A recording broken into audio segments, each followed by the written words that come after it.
Hello students, मैं मंजू मीना महिला polytechnic Ajmer से।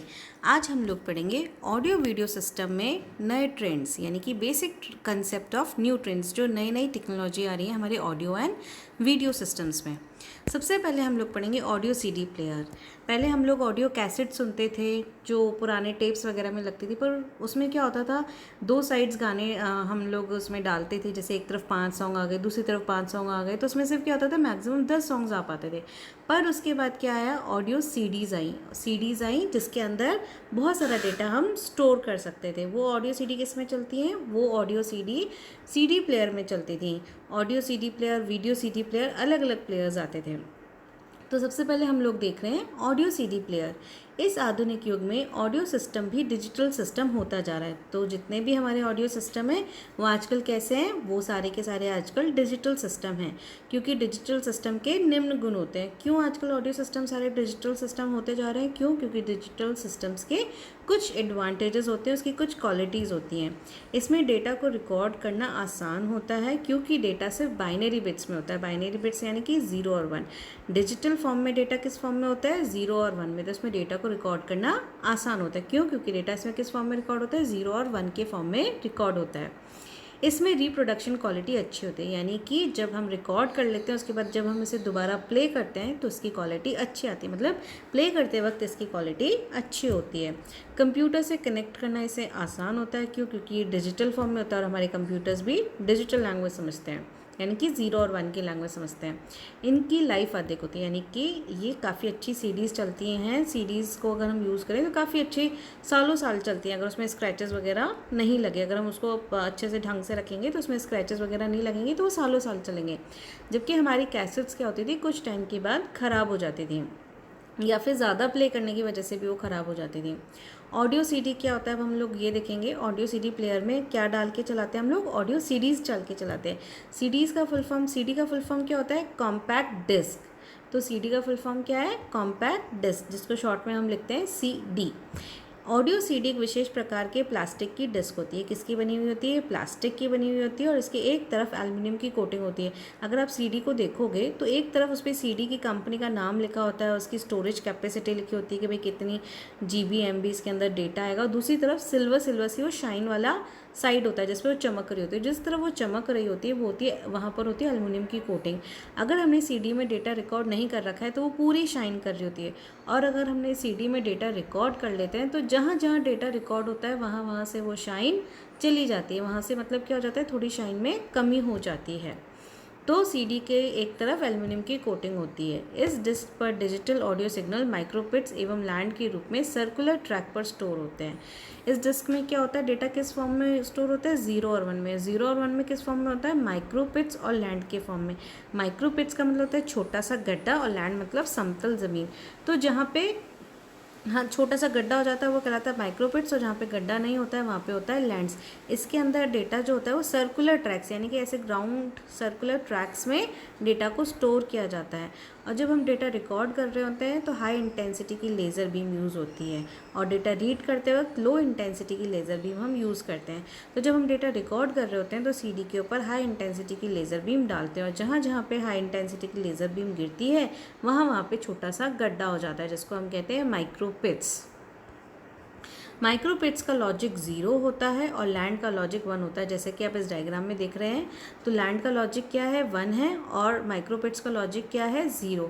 अब माइक्रोपिट्स का लॉजिक 0 इसलिए होता है क्योंकि जब हम सीडी से डेटा रीड कर रहे होते हैं तो उस पर हम क्या डालते हैं, लो इंटेंसिटी की लेज़र बीम डालते हैं।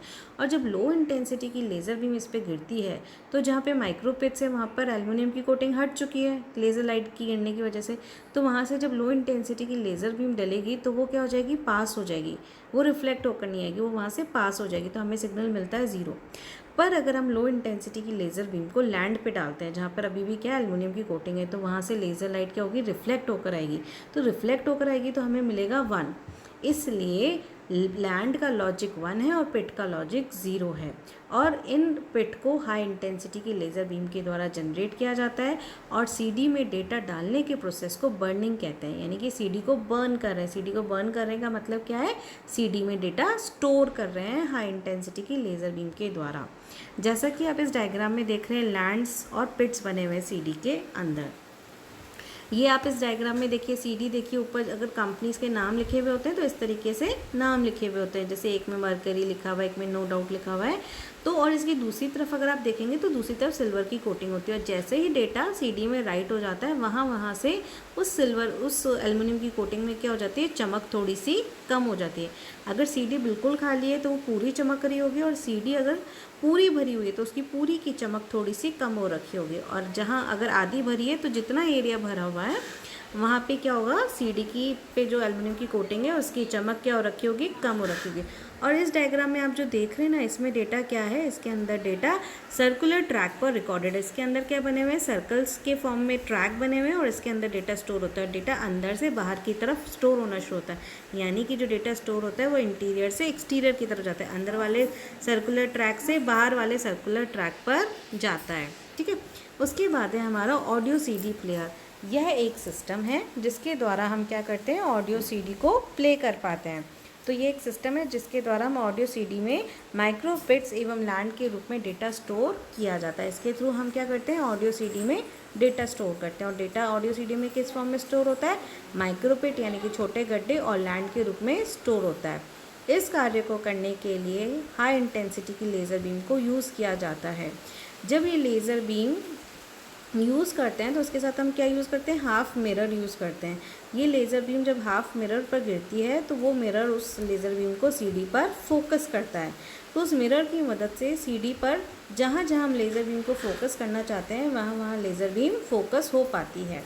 यह मिरर लेज़र बीम को गुजरने देता है, पर रिफ्लेक्टेड बीम को फोटो डायोड की तरफ भेजता है। जब मिरर में से लेज़र बीम जा रही होती है तो वो उसको पास होने देता है, पर जब वो रिफ्लेक्ट होकर आ रही होती है सीडी से तो वो उसको कहाँ भेज देता है, वो फोटो डायोड की तरफ उसको लेज़र बीम को भेज देता है।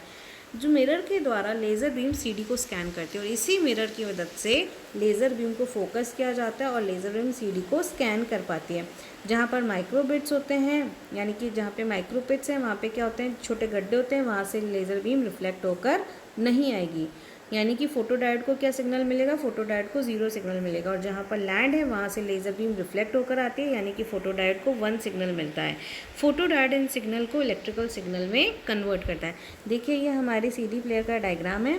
नीचे लेज़र बीम का सोर्स है जहाँ से लेज़र बीम जनरेट हो रही है, फिर ये मिरर से रिफ्लेक्ट होकर सीडी पर गिर रही है, फिर सीडी मिरर से पास होकर सीडी पे गिर रही है, मिरर की वजह से सीडी पर फोकस हो पा रही है, फिर वो वहाँ से रिफ्लेक्ट होकर वापस आ रही है और कहाँ जा रही है, फोटो डायोड की तरफ जा रही है। अगर रिफ्लेक्ट होकर आती है तो फोटो डायोड को सिग्नल 1 मिलता है, और नहीं आती है तो फोटो डायोड को सिग्नल 0 मिलता है। यहाँ पे हमारा पूरा सीडी प्लेयर का आप डायग्राम देख पा रहे हैं। इस तरीके से इस पे स्पिंडल पे सीडी लगती है जिस पे वो गोल गोल घूम रही होती है। ऊपर फोकसिंग लेंस है जिसके थ्रू फोकस हो पाता है।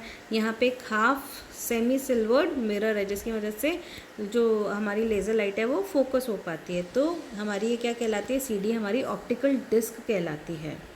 सीडी हमारी क्या कहलाती है, ऑप्टिकल डिस्क कहलाती है।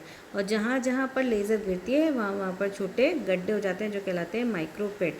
वहाँ से लाइट रिफ्लेक्ट होकर नहीं आएगी, और जहाँ पे गड्ढे नहीं हुए, जहाँ पे लैंड है, वहाँ से लाइट रिफ्लेक्ट होकर आएगी, यानी कि सिग्नल मिलेगा 0 और 1 के फॉर्म में। ये हमारा ऑडियो सीडी प्लेयर का डायग्राम है। देखिए शाफ्ट जो है जिसके ऊपर अगर आप सीडी प्लेयर को अगर आप कभी देखेंगे तो आप लैपटॉप या कंप्यूटर या सीडी प्लेयर में जब सीडी डालते हैं तो और चलते को आप एकदम निकालेंगे तो सीडी घूम रही होती है गोल गोल, है ना। तो जो घूमती है वो इस शाफ्ट की वजह से घूमती है। सीडी इस शाफ्ट पे लगी होती है और ये घूम रही होती है, और इस शाफ्ट को मोटर से घुमाया जाता है। फिर देखिए उसके पास हाफ सिल्वर मिरर है और लेंस है जिसकी वजह से क्या हो पाता है, लेज़र बीम को फोकस कर पाते हैं। उसके आगे फोटो डायोड है। फोटो डायोड से क्या होता है, जो लेज़र बीम रिफ्लेक्ट होकर आ रही है वो फोटो डायोड को भेजी जाती है। अगर रिफ्लेक्ट होकर आ रही है तो 1 मिलता है, और रिफ्लेक्ट होकर नहीं आ रही है तो 0 मिलता है। और लेज़र बीम जनरेट करने के लिए क्रिस्टल ऑसिलेटर लगाया हुआ है, और इनको कंट्रोल करने के लिए कंट्रोलर और सर्वो सिस्टम लगाया हुआ है। और यहाँ पे क्या होता है, जो हमें सिग्नल मिलता है फोटो डायोड से उसको हमें किस में कन्वर्ट करते हैं, उसको हम डिजिटल टू एनालॉग कन्वर्ट करते हैं, फिर उसको हम एम्पलीफाई करते हैं। तो इस तरीके से हमें इसके थ्रू क्या मिलता है, ऑडियो इलेक्ट्रिकल सिग्नल मिलता है। यानी कि जो पहले डिजिटल फॉर्म में था उसको एनालॉग में कन्वर्ट किया, तो जो हमें सिग्नल मिला वो क्या मिला, हमें ऑडियो इलेक्ट्रिकल सिग्नल मिला। यानी कि जो ऑडियो सिग्नल है वो इलेक्ट्रिकल फॉर्म में मिला, ऑडियो इलेक्ट्रिकल सिग्नल मिला। एनकोडेड ऑडियो सिग्नल को डिकोड कर डिजिटल ऑडियो सिग्नल में कन्वर्ट करते हैं। ये हमारा एनकोडेड ऑडियो सिग्नल मिल रहा है फोटो डायोड से, उसको हम क्या करेंगे, उसको हम डिकोड करेंगे, फिर उसको हम क्या करेंगे, उस सिग्नल को हम डिजिटल से एनालॉग में कन्वर्ट कर देंगे। इसके बाद डिजिटल सिग्नल को एनालॉग सिग्नल में कन्वर्ट किया जाता है डिजिटल टू एनालॉग कन्वर्टर के द्वारा। और ये हमारा एनालॉग ऑडियो सिग्नल को ऑडियो एम्पलीफायर के द्वारा हम क्या करेंगे, देखिए ऑडियो एम्पलीफायर के द्वारा क्या होता है, हमारा सिग्नल एम्पलीफाई हो जाता है। क्यों? क्योंकि डिजिटल टू एनालॉग कन्वर्टर का आउटपुट क्या होता है, लो होता है, तो उसको एम्पलीफाई करने के लिए आगे ऑडियो एम्पलीफायर लगा होता है, जिसके द्वारा हमारा सिग्नल क्या हो जाता है, एम्पलीफाई हो जाता है।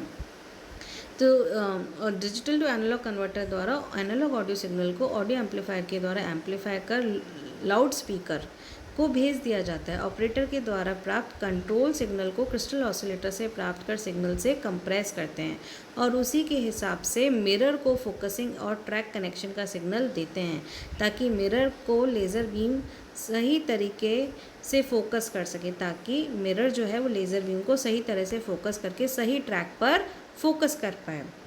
यहाँ पे था हमारा ऑडियो सीडी प्लेयर। अब हम पढ़ेंगे ऑडियो कॉन्फ्रेंसिंग सिस्टम। जैसे कि आप देखते हैं कि आजकल हम लोग हमारे फ़ोन से बहुत सारे लोगों के साथ एक साथ कॉल करके बात कर सकते हैं, वो कहलाती है ऑडियो कॉन्फ्रेंसिंग सिस्टम। मतलब एक जने ने दूसरे जने को फ़ोन मिलाया, तो वो उसी के समय उसके साथ 3 और लोगों को फ़ोन मिलाकर एक साथ तीनों चारों पाँचों जने लोग बात कर सकते हैं। तीनों चारों पाँचों जने बात कर सकते हैं, मतलब एक जना बोल रहा है और 4 जने सुन रहे हैं, उसमें से कोई सा भी एक जना बोल सकता है और बाकी सारे जने सुन सकते हैं।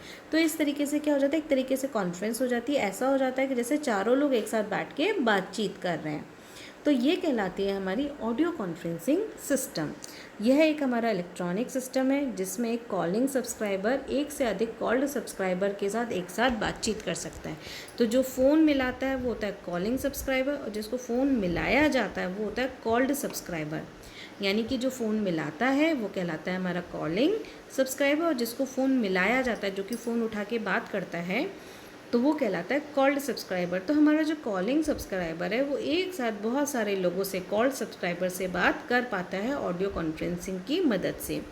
ऑडियो कॉन्फ्रेंसिंग के लिए एक विशेष प्रकार की एक्सचेंज की आवश्यकता होती है। तो ऑडियो कॉन्फ्रेंसिंग में एक विशेष प्रकार की एक्सचेंज का यूज़ किया जाता है, जिसके द्वारा कॉन्फ्रेंस कॉल करने वाला कॉलिंग सब्सक्राइबर की लाइन एक से अधिक कॉल्ड सब्सक्राइबर से जोड़ी जा सके। तो मैंने क्या बताया था, जो फ़ोन मिलाता है वो होता है कॉलिंग सब्सक्राइबर, और जिसको फ़ोन मिलाया जाता है, जो फ़ोन रिसीव करता है, वो होता है कॉल्ड सब्सक्राइबर। तो ऑडियो कॉन्फ्रेंसिंग के लिए एक विशेष प्रकार की एक्सचेंज यूज़ होती है, और वो एक्सचेंज में ये फैसिलिटी होती है कि कॉलिंग सब्सक्राइबर एक साथ बहुत सारे कॉल्ड सब्सक्राइबर को फ़ोन मिलाकर बात कर सकता है, यानी उसकी लाइन एक साथ बहुत सारे कॉल्ड सब्सक्राइबर से जोड़ी जा सकती है। इस कार्य को करने के लिए एक्सचेंज में एक ब्रिज नेटवर्क होता है, जिसके द्वारा यूज़र को कॉन्फ्रेंस के दौरान जोड़ा जाता है। जब एक यूज़र स्पीक मोड में होता है, यानी कि जब एक यूज़र बोल रहा होता है, तो बाकी सारे यूज़र्स जो होते हैं वो लिसन मोड में होते हैं, यानी कि वो सुन रहे होते हैं। और ये सारा कार्य कंट्रोल करने के लिए एक कंट्रोल यूनिट लगी हुई होती है। अब हम देखेंगे कि क्या एडवांटेजेस हैं हमारे ऑडियो कॉन्फ्रेंसिंग सिस्टम के। हमारे ऑडियो कॉन्फ्रेंसिंग सिस्टम के बहुत सारे फ़ायदे हैं। सबसे पहला फ़ायदा तो ये है कि इससे हमारी समय की बचत होती है। हम एक साथ 4 लोगों से बात कर पाते हैं, हमें एक एक करके चारों से बात नहीं करनी। अगर हमें किसी चीज़ का डिसीजन लेना है, कोई डिस्कशन करना है, तो कई बार क्या होता है कि हम एक को कॉल करते हैं, फिर दूसरे ने कोई बात बोली, फिर वापस पहले वाले को कॉल करते हैं, तो इस तरीके से हम कोई डिसीजन नहीं ले पाते। पर ऑडियो कॉन्फ्रेंस की मदद से हम एक साथ बहुत सारे लोगों को कॉल कर पाते हैं। तो इससे क्या होता है, हमारी समय की बचत होती है और किसी भी चीज़ की डिज़ाइन करने में हमें आसानी होती है, वह साथ ही हमारे पैसों की भी बचत होती है। Application of audio conference. अब हमारे ऑडियो कॉन्फ्रेंसिंग मेथड कहाँ कहाँ यूज़ होता है, ये आजकल मेडिकल साइंस में भी यूज़ होता है। डॉक्टर्स आपस में ऑडियो कॉन्फ्रेंसिंग करके किसी पेशेंट की ट्रीटमेंट में मदद कर सकते हैं, कोई डिसीजन ले पाते हैं, कोई कैसे किसी चीज़ को ऑपरेट करना है वो चीज़ वो लोग डिसाइड कर पाते हैं। इंजीनियरिंग साइड में ऑडियो कॉन्फ्रेंसिंग यूज़ होता है। अगर हम कोई रिसर्च वर्क कर रहे हैं तो हम बहुत सारे लोगों से गाइडेंस ले सकते हैं और हमारा काम आगे बढ़ा सकते हैं। कॉल्स करने में ऑडियो कॉन्फ्रेंसिंग काम आती है, और साथ ही एक साथ बहुत सारे लोगों को अगर ट्रेनिंग देनी है, एक टीचर है तो एक साथ 4-5 लोगों को एक साथ ट्रेनिंग दे सकता है। तो ये सारे हमारी एप्लीकेशंस हैं ऑडियो कॉन्फ्रेंसिंग की। फिर है हमारा डीवीडी। डीवीडी का फुल फॉर्म होता है डिजिटल वर्सेटाइल डिस्क। डीवीडी का फुल फॉर्म क्या है? Digital versatile disc. ये डिस्क भी क्या होती है? सीडी के जैसी ही होती है, दिखने में भी सीडी जैसी होती है, पर ये उससे ज़्यादा डेटा स्टोर कर पाती है, यानी कि इसके अंदर डेटा ज़्यादा कॉम्पैक्ट होकर स्टोर किया जाता है। इसकी स्टोरेज क्षमता कितनी होती है? इसकी स्टोरेज क्षमता 4.7 GB से लेकर 17 GB तक होती है, यानी कि बहुत सारा डेटा स्टोर कर सकता है। और जो ये हमारी डीवीडी होती है ये पॉलीकार्बोनेट मटेरियल से बनी हुई होती है। इसके ऊपर भी एक तरफ कंपनी का नाम और स्टोरेज लिखा होता है, दूसरी तरफ रिफ्लेक्टिव मटेरियल की कोटिंग होती है, रिफ्लेक्टिव मटेरियल की कोटिंग होती है जिससे वो वाली साइड चमकती है। इसमें भी डेटा को हम हाई इंटेंसिटी की लेज़र बीम के द्वारा स्टोर करते हैं और लो इंटेंसिटी की लेज़र बीम के द्वारा रीड करते हैं। जो हाई इंटेंसिटी की लेज़र बीम होती है उसके द्वारा क्या होते हैं? माइक्रोपिट्स बनाए जाते हैं, यानी कि जहाँ पे हाई इंटेंसिटी की लेज़र बीम गिरती है वहाँ पे गड्ढा हो जाता है, उसको गड्ढे को हम कहते हैं माइक्रोपिट। और जहाँ नहीं गिरती है, जहाँ पे लेज़र बीम ऑफ होती है, वहाँ पे लैंड हो जाती है। तो इस तरीके से हाई इंटेंसिटी की लेज़र बीम के द्वारा लॉजिक 0 के लिए माइक्रोपिट और लॉजिक 1 के लिए लैंड बनाई जाती है। इसमें क्या होता है? डीवीडी में जो माइक्रोपिट का साइज़ है वो सीडी के मुकाबले और छोटा हो जाता है ना, और साथ ही उनकी डेंसिटी भी ज़्यादा हो जाती है, पास पास होते हैं वो, तो इस वजह से डीवीडी के अंदर सीडी के मुकाबले ज़्यादा डेटा स्टोर होता है। डीवीडी कई प्रकार की होती हैं। बनावट के आधार पर डीवीडी रीड ओनली मेमोरी होती है जिसको हम सिर्फ रीड कर सकते हैं, एक डीवीडी वो होती है जिसको रीड और राइट कर सकते हैं, एक वो होती है जो कि सिर्फ रीडेबल होती है, एक होती है ऑडियो डीवीडी, एक होती है वीडियो डीवीडी। स्टोरेज क्षमता के हिसाब से भी डीवीडी अलग आती है। एक डीवीडी होती है जिसमें 4.7 GB स्टोर कर सकते हैं, एक 8.5 GB स्टोर कर सकते हैं, एक में 9.4 GB स्टोर कर सकते हैं और एक में 17 GB स्टोर कर सकते हैं। तो डीवीडी किस में डाल के चलाते हैं हम लोग? डीवीडी प्लेयर में डाल के चलाते हैं। जैसे सीडी थी उसके लिए सीडी प्लेयर की आवश्यकता थी, ऐसे ही डीवीडी के लिए डीवीडी प्लेयर की आवश्यकता पड़ती है। डीवीडी प्लेयर द्वारा डीवीडी डिस्क से ऑडियो वीडियो सिग्नल, दोनों प्रकार के सिग्नल प्राप्त किए जाते हैं। तो डीवीडी प्लेयर से हम ऑडियो डीवीडी भी चला सकते हैं और वीडियो डीवीडी भी चला सकते हैं। इस कार्य को करने के लिए हमें कैसी लेज़र बीम चाहिए? लो इंटेंसिटी की, यानी कि कम इंटेंसिटी की लेज़र बीम। अगर डेटा राइट करना है सीडी या डीवीडी में तो हाई इंटेंसिटी की लेज़र बीम, और डेटा रीड करना है सीडी या डीवीडी से तो लो इंटेंसिटी की लेज़र बीम को यूज़ किया जाता है। वह साथ ही फोटो डायोड को भी यूज़ किया जाता है। डीवीडी को स्पिंडल मोटर घुमाती है। इसके अंदर डीवीडी किसके थ्रू घूमती है? स्पिंडल मोटर के द्वारा घूमती है, और मोटर की स्पीड ट्रैक के क्रम अनुसार होती है। जो सबसे पास वाला ट्रैक है, जो सीडी, अगर आप डीवीडी देखेंगे तो बीच में छेद होता है, तो जो बिल्कुल पास वाला, उस छेद यानी उस सर्कल के पास वाला जो ट्रैक होगा उस समय जो होगी स्पीड सबसे ज़्यादा होगी। एक्सेस करने के लिए जो हमारी स्पिंडल मोटर है वो सबसे ज़्यादा स्पीड से घूमती है। स्पीड को कंट्रोल, जो हमारी स्पिंडल मोटर की स्पीड है उसको कंट्रोल करने के लिए स्पिंडल सर्वो लगा होता है, यानी कि स्पिंडल सर्वो के द्वारा स्पीड को कंट्रोल किया जाता है। कम इंटेंसिटी की लेज़र बीम को लेंस एवं मिरर की सहायता से डीवीडी ट्रैक को स्कैन करवाते हैं। डीवीडी से डेटा रीड करने के लिए, यानी कि डेटा लेने के लिए लो इंटेंसिटी की लेज़र बीम को यूज़ करते हैं। उस लो इंटेंसिटी की लेज़र बीम को लेंस और मिरर की सहायता से डीवीडी पर सही ट्रैक पर डालते हैं ताकि हम सही डेटा रीड कर पाएँ। डीवीडी में जहाँ माइक्रोपिट्स होंगे वहाँ से वो लेज़र बीम रिफ्लेक्ट होकर नहीं आती, इसलिए लॉजिक 0 प्राप्त होता है।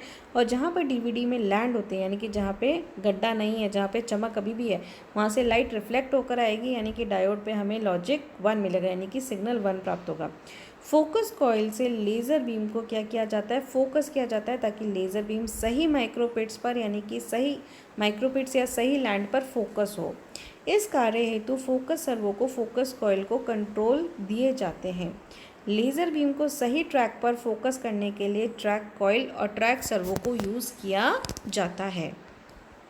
ये हमारा डीवीडी प्लेयर का डायग्राम है। देखिए ऊपर डीवीडी है, उसके नीचे स्पिंडल मोटर लगी हुई है। स्पिंडल मोटर कंट्रोल में फोकस कॉइल, ट्रैक कॉइल होते हैं। फोकस कॉइल को फोकस सर्वो कंट्रोल करता है, स्पिंडल मोटर को स्पिंडल सर्वो कंट्रोल करता है, ट्रैक कॉइल को ट्रैक सर्वो कंट्रोल करता है। फीडर मोटर के लिए फीडर सर्वो होता है, लोड मोटर के लिए लोड सर्वो होता है। फिर लेज़र बीम है जिसके थ्रू क्या करते हैं? सीडी को रीड और राइट करते हैं। फोटो डायोड से हम सिग्नल रिसीव करते हैं। जहाँ पे गड्ढा है वहाँ से सिग्नल, मतलब लाइट रिफ्लेक्ट होकर नहीं आएगी, यानी कि फोटो डायोड को सिग्नल 0 मिलेगा। और जहाँ पे गड्ढा नहीं है, यानी कि जहाँ पे लैंड है, वहाँ से लाइट रिफ्लेक्ट होकर आएगी, यानी कि फोटो डायोड को सिग्नल 1 मिलेगा। उसके बाद यहाँ पर एरर करेक्टिंग सिग्नल लगे हुए हैं। और फिर हमें क्या मिलता है, एरर करेक्टिंग सिग्नल के द्वारा क्या होता है, अगर डेटा में कोई एरर होता है तो उसको करेक्ट किया जाता है। फिर वीडियो आउटपुट के थ्रू हम वीडियो देख पाते हैं और ऑडियो आउटपुट के थ्रू ऑडियो देख पाते हैं। जो हमारा ऑडियो आउटपुट है वो किस पे मिलता है, लेफ़्ट स्पीकर और राइट स्पीकर पे हमें हमारा ऑडियो आउटपुट मिल जाता है। डीवीडी से रिफ्लेक्टेड लाइट को मिरर की सहायता से फोटो डायोड पर भेजा जाता है। जो डीवीडी से लाइट रिफ्लेक्ट होकर आई है उसको मिरर की सहायता से किस पे भेजते हैं, फोटो डायोड पर भेजते हैं। फोटो डायोड ऑप्टिकल सिग्नल को इलेक्ट्रिकल सिग्नल में कन्वर्ट करता है। तो फोटो डायोड ने क्या किया, उसने ऑप्टिकल सिग्नल जो 0-1 का सिग्नल है उसको इलेक्ट्रिकल सिग्नल में कन्वर्ट किया। फोटो डायोड से प्राप्त रेडियो फ्रिक्वेंसी सिग्नल को, जो हमारे रेडियो फ्रिक्वेंसी सिग्नल मिला है फोटो डायोड से, उसको हम किसको भेज देते हैं, रेडियो फ्रिक्वेंसी एम्पलीफायर को भेज देते हैं ताकि वो सिग्नल एम्पलीफाई किया जा सके। आरएफ एम्पलीफायर के आउटपुट को सिंक डिकोडर, जो हमारा आरएफ एम्पलीफायर का आउटपुट है, आरएफ एम्पलीफायर का आउटपुट किस में जा रहा है, सिंक डिकोडर और ईएफएम डीमॉड्यूलेटर में जा रहा है। जो हमारा आरएफ एम्पलीफायर का आउटपुट को सिंक डिकोडर एवं ईएफएम डीमॉड्यूलेटर यूनिट को दिया जाता है। यह यूनिट फोटो डायोड के आउटपुट को क्या करती है, डिकोड करती है और डिकोड करने के बाद उसे डीमॉड्यूलेट करती है। इस वजह से एरर करेक्टिंग बिट एवं ऑडियो वीडियो सिग्नल प्राप्त होते हैं। और इस वजह से हमें क्या मिलता है, इस वजह से हमें एरर करेक्टिंग बिट मिल रही है और ऑडियो वीडियो सिग्नल प्राप्त हो रहे हैं। तो फिल्टर के द्वारा ऑडियो सिग्नल ऑडियो डिवाइसेस को भेज दिए जाते हैं और वीडियो सिग्नल वीडियो डिवाइसेस को भेज दिए जाते हैं। नहीं, फिल्टर के द्वारा ऑडियो सिग्नल और वीडियो सिग्नल को अलग अलग किया जाता है। और एरर करेक्टिंग सर्किट के द्वारा सर्वो कंट्रोल यूनिट के लिए एरर सिग्नल जनरेट किए जाते हैं। Servo control unit spindle motor, focus coil, track coil, feeder motor, load motor के लिए कॉन्ट्रैक्शन सिग्नल जनरेट करता है। फ्रंट पैनल कंट्रोलर के द्वारा डीवीडी प्लेयर के विभिन्न मोड सेलेक्ट किए जाते हैं। तो जो हमारा फ्रंट पैनल है उसके थ्रू हम क्या सेलेक्ट कर पाते हैं कि हमें कौन सा गाना सुनना है ना, उस ट्रैक का नाम डिस्प्ले हो रहा था तो हम उसको सेलेक्ट कर पाते हैं। उसके बाद हम लोग देखेंगे होम थिएटर। होम थिएटर क्या होता है, होम थिएटर मतलब ऐसी सेटअप जिसके थ्रू हमें ये फील हो कि घर पे हम मतलब ऐसा सेटअप जिसके थ्रू हमें घर पर मूवी हॉल जैसा फील हो, कि हम लोग घर पे बैठे वैसी फीलिंग ले पाएँ जैसा कि हमें मूवी थिएटर में फ़ील होता है। मूवी थिएटर में कैसा फ़ील होता है कि बड़ी सी स्क्रीन होती है जिसमें हमें बिल्कुल क्लियर दिख रहा होता है, वहाँ के स्पीकर्स इतने अच्छे होते हैं कि हमें एक एक बीट सुनाई दे रही होती है, वहाँ का sound system, surround sound environment ऐसा होता है कि हमें मूवी का एक अलग ही फील हो रहा था। तो वो फीलिंग जब हमें घर पे मिलती है तो इस तरीके के सिस्टम को हम कहते हैं होम थिएटर सिस्टम, यानी कि घर पर हमें मूवी थिएटर जैसी फीलिंग मिले। ठीक है, तो ऑडियो वीडियो डिवाइसेस द्वारा एंटरटेनमेंट के लिए तैयार किया गया छोटा सा सेटअप जो मूवी थिएटर जैसा इफेक्ट दे वह कहलाता है होम थिएटर। होम थिएटर में बड़ी सी स्क्रीन का टीवी होता है, टीवी भी यूज़ कर सकते हैं या उसकी जगह हम प्रोजेक्टर भी यूज़ कर सकते हैं। वह साथ ही प्लेबैक सिस्टम होता है जिसके थ्रू हम कोई सीडी डीवीडी चला सकें। अच्छे स्पीकर्स लगे हुए होते हैं, बड़े बड़े स्पीकर्स 5 टाइप के, है ना। फिर वो स्पीकर सिस्टम्स होते हैं, बैठने के लिए आरामदायक सोफ़ा या कुर्सी होती है, तो इसको हम कहते हैं होम थिएटर सिस्टम। सन 1980 में लेज़र डिस्क एवं मल्टी चैनल ऑडियो सिस्टम के विकास के बाद होम थिएटर का विकास हुआ। 1980 में क्या हुआ, जब सीडीज़ आई और मल्टी चैनल सिस्टम्स आए तो होम थिएटर का कंसेप्ट भी आया। सन 1990 में होम थिएटर में प्रोजेक्टर व multi channel sound system use में लिए जाने लगे और 1990 में क्या यूज़ होने लगा, प्रोजेक्टर यूज़ होने लगा होम थिएटर में। और सन 2000 के बाद डीवीडी एवं सराउंड साउंड सिस्टम व HD LCD TV, plasma TV, woofer का यूज़ किए जाने लगा।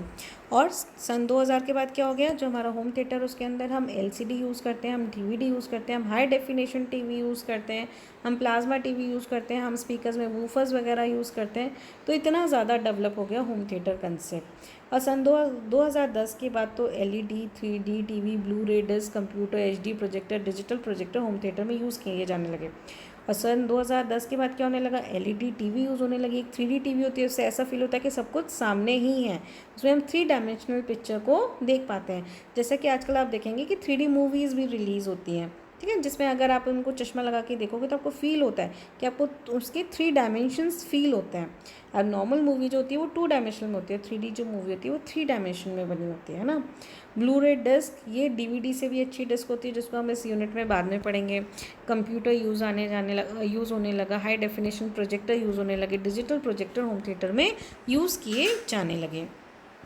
ये होम थिएटर सिस्टम आप देखेंगे, अगर मतलब होम थिएटर सिस्टम का सेटअप है, ये एक सोफ़ा है आराम से बैठने के लिए, एक एचडी बड़ी सी टीवी है, स्पीकर्स लगे हुए हैं front, right front speaker, left front speaker, right rear speaker, left rear speaker, woofer लगा हुआ है और ये सारे प्लेयर्स लगे हुए हैं, DVD player, Blu-ray disc player, game console, receiver, laptop भी लगा हुआ है, आप लैपटॉप से कुछ भी देख सकते हैं। तो ये हमारा पूरा सेटअप है। हम केबल टीवी से भी देख सकते हैं ना, HDMI केबल यूज़ करते हैं, तो ये सारी चीज़ें हम लोग यूज़ करते हैं। ये हमारा पूरा एक सेटअप है होम थिएटर का। होम थिएटर में इस तरीके से सेटअप किया जाता है कि सामने डिस्प्ले होते हैं, उसके आसपास 2 फ्रंट लेफ़्ट और राइट स्पीकर होते हैं, पास में वूफर होता है, पीछे की तरफ सराउंड साउंड स्पीकर्स होते हैं लेफ़्ट और राइट में, है ना। सराउंड साउंड स्पीकर्स की ऐसी व्यवस्था की जाती है ताकि हमें ऐसी फीलिंग आए कि हमारे आवाज़ चारों तरफ से आ रही है। तो ये सेटअप है स्पीकर्स का उसमें होम थिएटर में। ये बिल्कुल सेटअप दिखा रहा है कि right surround sound, left surround sound, woofer है, राइट फ्रंट स्पीकर है, लेफ़्ट फ्रंट स्पीकर है, सेंटर में टीवी और एक बैठने के लिए आरामदायक कुर्सी है। तो अब हम देखेंगे कि कौन कौन से ऑडियो वीडियो डिवाइसेस हम यूज़ करते हैं होम थिएटर सिस्टम में। होम थिएटर सिस्टम में निम्न वीडियो डिवाइसेस यूज़ किए जाते हैं। कौन कौन से वीडियो डिवाइसेस हैं? एक तो ब्लू रे प्लेयर, जिसके थ्रू ब्लू रे डिस्क चलाई जाती है, VHS प्लेयर, प्लेयर, DVD चलाई जाती है। होम थिएटर पर्सनल कंप्यूटर है, जिसके थ्रू हम कुछ भी इंटरनेट से प्ले कर सकते हैं। गेम सेटअप है, जिसके थ्रू हम गेम खेल सकते हैं। केबल और सेटअप बॉक्स है, जिसके थ्रू हम केबल टीवी होम थिएटर में देख सकते हैं। ब्लू रे डिस्क में क्या होता है? ब्लू रे प्लेयर क्या चलाता है? ब्लू रे प्लेयर ब्लू रे डिस्क चलाता है। जो ब्लू रे डिस्क होती है वो CD DVD की जैसी डिस्क होती है। इसके अंदर मूवीज़ को स्टोर किया जाता है और उसके ब्लू रे प्लेयर के द्वारा इसको चलाया जाता है। फिर है VHS प्लेयर, इसके अंदर जो हमारे मैग्नेटिक टेप में मूवी स्टोर है उनको प्ले करके चलाया जाता है। DVD प्लेयर में क्या होता है? जो DVD में हमारा डेटा स्टोर है उसको DVD प्लेयर के द्वारा चलाया जाता है और जो DVD में डेटा स्टोर होता है वो माइक्रोपिट्स और लैंड के फॉर्म में होता है। फिर हमारा HTPC है ना, तो इसके द्वारा मीडिया सॉफ्टवेयर को यूज़ करते हुए हम वीडियो चला सकते हैं। गेम सिस्टम के द्वारा हम मूवी, गेम्स कुछ भी चला सकते हैं। सेटअप बॉक्स के द्वारा हम केबल टीवी चला सकते हैं, केबल टीवी के सिग्नल प्राप्त करके चला सकते हैं। अब ये हो गए हमारे वीडियो सिस्टम। अब हम देखेंगे ऑडियो सिस्टम। अब होम थिएटर में कौन कौन से ऑडियो सिस्टम यूज़ करते हैं? इसके द्वारा ऑडियो सिग्नल की प्रोसेसिंग की जाती है। तो ऑडियो सिस्टम के द्वारा क्या होता है? ऑडियो सिग्नल की प्रोसेसिंग की जाती है। इससे पहले ऑडियो सिग्नल को एम्पलीफाई किया जाता है, यानी प्रोसेस करने से पहले उसको एम्पलीफाई करते हैं। ऑडियो सिस्टम में क्या क्या प्रोसेसिंग होती है? ऑडियो सिस्टम में ऑडियो सिग्नल के डिफरेंट पैरामीटर्स की प्रोसेसिंग होती है। कौन कौन से पैरामीटर्स होते हैं ऑडियो सिग्नल्स में? वॉल्यूम, बास, ट्रेबल, टोन, ये सारे सिग्नल्स होते हैं जिनकी प्रोसेसिंग की जाती है। प्रोसेसिंग करके उनको सेट किया जाता है। फिर है हमारे audio output devices. Audio output devices मतलब ऑडियो सिग्नल की प्रोसेसिंग होगी। अब हम वो डिवाइसेस देखेंगे जिसके थ्रू हम ऑडियो सिग्नल सुनते हैं या हमें ऑडियो सिग्नल मिलते हैं, है ना। जैसे ऑडियो सिग्नल मिलेंगे तभी तो हम उन्हें कान से सुन पाएंगे। तो इसके अंदर 5 तरीके के स्टीरियो सिस्टम यूज़ होते हैं। एक तो फ्रंट लेफ़्ट स्पीकर, एक फ्रंट राइट स्पीकर जैसा कि हमने डायग्राम में देखा था, फिर साथ ही आगे वूफर लगा होता है, फिर पीछे की तरफ रियर लेफ़्ट स्पीकर होता है और रियर राइट स्पीकर होता है। तो ये हमारे ऑडियो आउटपुट डिवाइसेस हैं। फिर हम देखेंगे वीडियो आउटपुट डिवाइसेस। पिक्चर को देखने के लिए वीडियो आउटपुट डिवाइसेस लगाने की ज़रूरत पड़ती है होम थिएटर में। वीडियो आउटपुट डिवाइसेस कौन कौन से हो सकते हैं? LCD टीवी हो सकती है, LED टीवी हो सकती है, LED में भी 3D HD high definition TV हो सकती है, 3D मतलब 3 डायमेंशन टीवी हो सकती है, प्लाज्मा टीवी होते हैं, फिर प्रोजेक्टर PROJ है ना, J मिसिंग है, J लिख लीजिएगा। प्रोजेक्टर्स होते हैं, DLP टीवी होते हैं। ये सारे ऑडियो वीडियो सिस्टम होने के साथ साथ क्या होना चाहिए? एक ऐसा कमरा होना चाहिए जिसके अंदर ऐसा एटमॉस्फेयर मिले, ऐसा वातावरण मिले कि हमें मूवी हॉल जैसा फील हो। तो उसकी दीवारें सराउंड साउंड बनी होनी चाहिए, ऐसी होनी चाहिए जिससे कि साउंड बाहर ना जाए। उसकी छत थोड़ी नीचे होनी चाहिए। छत नीचे होती है तो आवाज़ गूंजती है, मतलब आवाज़ कान तक रिफ्लेक्ट होकर आती है, जिससे हमें सराउंड साउंड की फीलिंग आती है। और ये रूम साउंड प्रूफ होता है। जो हमारा होम थिएटर होता है वो साउंड प्रूफ रूम होता है, उससे आवाज़ बाहर नहीं जाती, तो हम तेज़ आवाज़ पर भी सुन पाते हैं। तो जिस कमरे में हमें होम थिएटर स्थापित करना है उसकी दीवारें और छत ऐसी होनी चाहिए ताकि साउंड रिफ्लेक्ट होकर नहीं आए, मतलब ऐसा नहीं हो कि बार बार रिफ्लेक्ट होकर गूंजे नहीं, हमें क्लियर आवाज़ सुनाई दे और ऐसी फीलिंग आए कि सराउंड साउंड आ रही है, मतलब ऐसी कि चारों तरफ से आवाज़ आ रही है। और साथ ही देखने के लिए एक आरामदायक कुर्सी होनी चाहिए। Thank you.